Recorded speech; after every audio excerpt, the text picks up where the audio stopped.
Hello, dear students and all respected viewers, myself Preetham sir, and now we will see past perfect tense.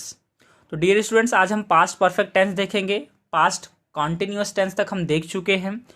तो सबसे पहले जैसा कि हमने हर एक टेंस में देखा कि जो सेंटेंस का स्ट्रक्चर है जिसमें कि सब्जेक्ट है, हेल्पिंग वर्ब है, मेन वर्ब है, ऑब्जेक्ट है प्लस कंपोजिट। और मैंने आपको हमेशा बताया कि हेल्पिंग वर्ब और मेन वर्ब ही बहुत इंपॉर्टेंट होता है। इसी पे डिपेंड करता है कि वो कौन सा टेंस है या फिर इसी से हम आइडेंटिफाई कर लेते हैं कि ये टेंस कौन सा है।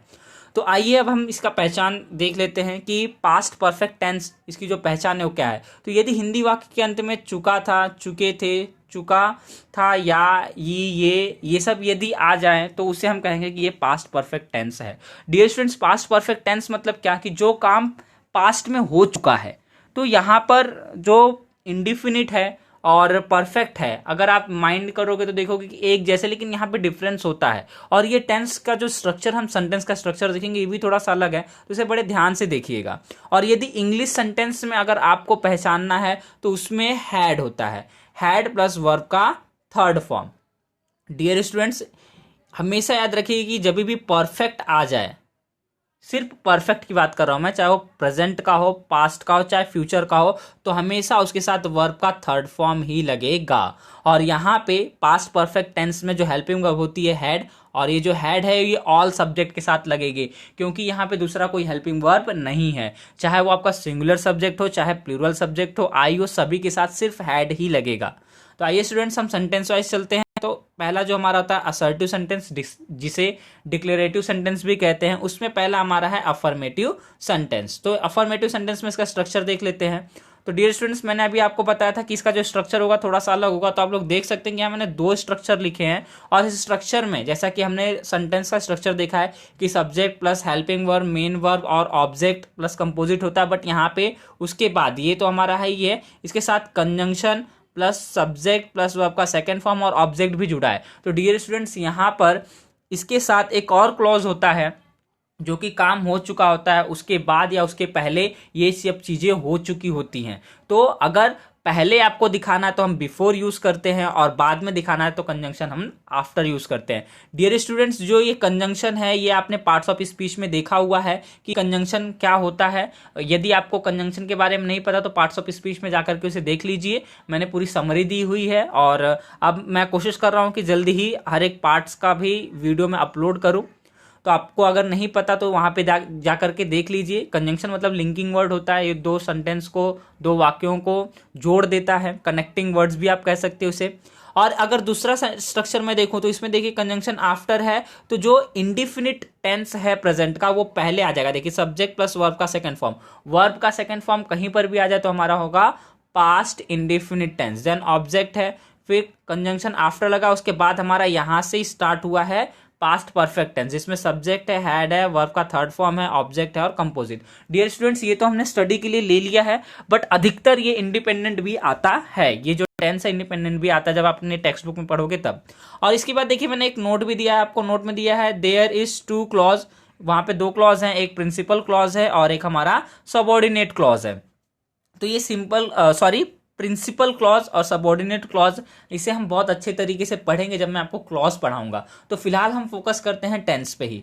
तो आइए अब इसका हम एग्जाम्पल देखते हैं। जो भी स्ट्रक्चर हमने देखा है उसका एक एग्जाम्पल देखते हैं। तो उसके एग्जाम्पल में देखिए पहला एग्जाम्पल दिया है कि we had reached home before it rained. यहाँ पे देखिए ये सब्जेक्ट है, वी, हैड क्या है, हेल्पिंग वर्ब है, यहाँ पे हैड लिख दिया गया और हेल्पिंग वर्ब है। यहाँ पे रीच्ड वर्ब का थर्ड फॉर्म है, होम ऑब्जेक्ट, फिर कंजंक्शन बिफोर लगाया गया है।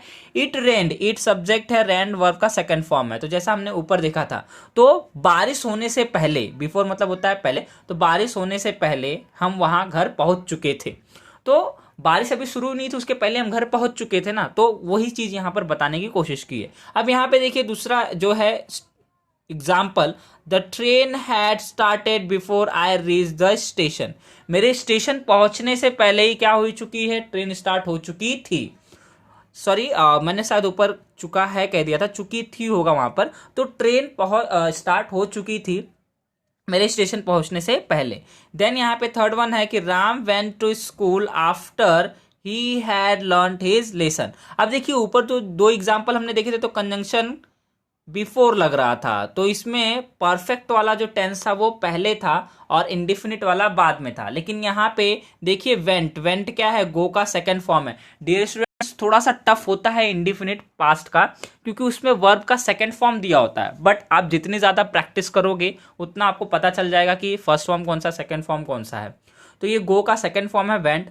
तो Ram went to school, Ram school गया, गया था इस तरीके से। आफ्टर, के बाद, आफ्टर मतलब होता है के बाद, बिफोर मतलब के पहले और आफ्टर मतलब के बाद। वो कब गया था, ही हैड लर्न हिज लेसन, उसने जब अपना लेसन लर्न कर लिया था या कर चुका था तब वह स्कूल गया। तो डियर स्टूडेंट, इस तरीके से कई सेंटेंसेस हमारे प्रैक्टिकल लाइफ में भी आते हैं, तो वहां पर हम इस टेंस का यूज करके उसे डिलीवर कर सकते हैं, बोल सकते हैं। एंड देन फोर्थ वन है I had already heard this news. मैंने अभी आपको कहा था कि कभी कभी इंडिपेंडेंटली भी आ जाता है। तो आई हैड, आई सब्जेक्ट है, उसके साथ हैड हेल्पिंग वर्ब है। ऑलरेडी ऐसे वर्ड आ चुका है, कभी कभी ऐसे वर्ड्स आते हैं। हर्ड दिस न्यूज, यह न्यूज मैं पहले ही सुन चुका था। तो इस तरीके से हमने देख लिया इंडिफिनिट में, सॉरी असर्टिव सेंटेंस में। आइए अब हम निगेटिव सेंटेंस देखते हैं। तो निगेटिव सेंटेंस में भी सेम उसी तरीके से है, और बस खाली हैड के बाद क्या लग जाएगा, नॉट लग जाएगा, और बाकी कंजंक्शन बिफोर और आप आफ्टर लोगे तो इंडिफिनिट पहले आ जाएगा और परफेक्ट टेंस बाद में आ जाएगा। तो आइए इसका एग्जाम्पल देखते हैं। I had not seen this house before. अब यहाँ पे देखिए, ये भी एक तरीके से निम्न है कि मैंने पहले ये वाला घर कभी नहीं देखा था। जैसे मान लो कि अगर आप कहीं पर पहले रहते थे, किसी सोसाइटी, किसी एरिया में, और उसके बाद आप सडनली वहां पर जाओ और आपको पता चले कि अरे ये तो घर मैंने नहीं देखा था, तो उसके लिए आप ये कह सकते हो कि अरे ये तो घर मैंने यहाँ पर नहीं देखा था या नहीं देख चुका था। ऐसे the patients had not died before the doctor केम। अभी जो पेशेंट है, had not dead before the doctor केम, यानी कि डॉक्टर के आने से पहले मरीज मर नहीं चुका था। यहां पर नहीं लग जाएगा क्योंकि यहाँ पे नॉट लगा हुआ है, यानी कि डॉक्टर के आने के बाद, ट्रीटमेंट के बाद मरीज मरा होगा। इसलिए इस स्टेटमेंट को दिया गया है कि डॉक्टर के आने से पहले, है ना, जो मरीज है, जो पेशेंट है, वह मरा नहीं था, या फिर मर चुका नहीं था। देन थर्ड वन है the thief had not run away before the police came.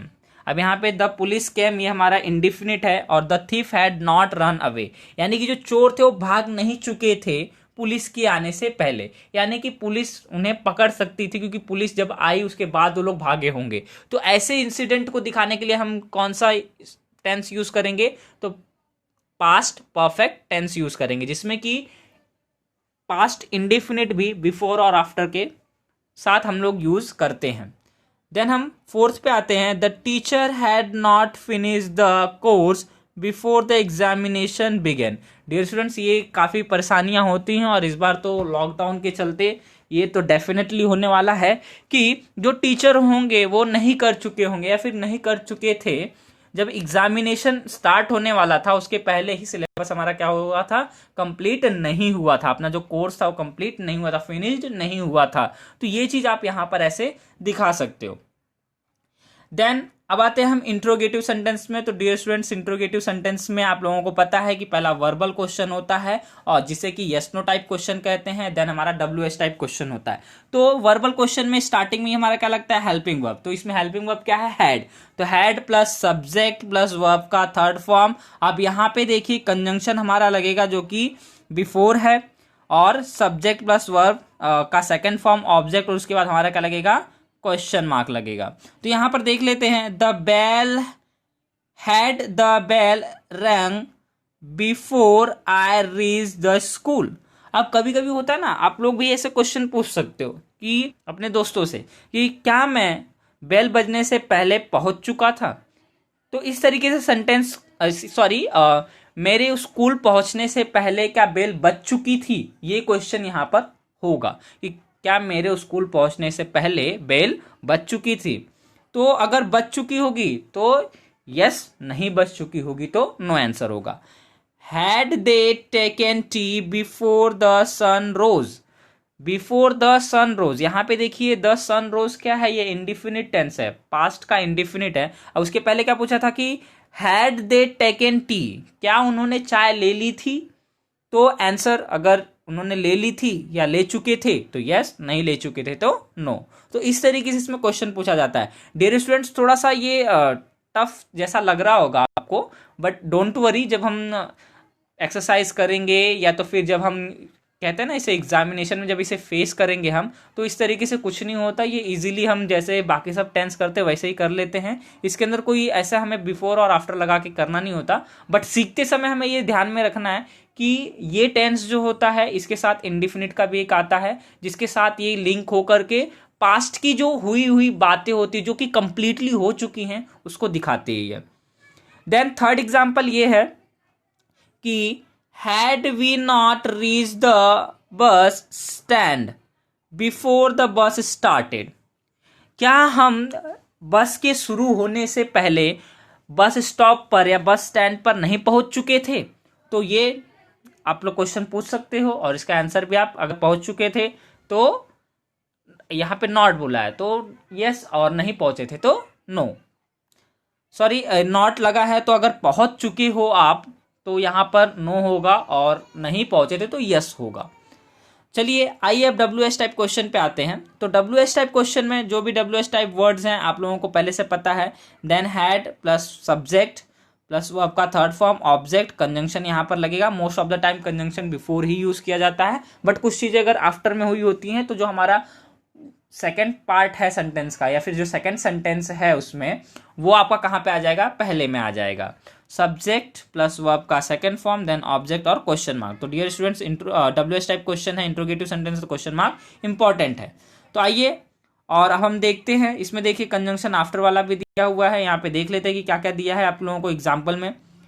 How many childrens had slept before sunset, how many children, कितने बच्चे ऐसे थे जो बिफोर सनसेट यानी कि सूरज अस्त होने के पहले, बिफोर मतलब के पहले, सनसेट मतलब सूरज अस्त होना, तो सूरज अस्त होने के पहले कितने बच्चे सो चुके थे?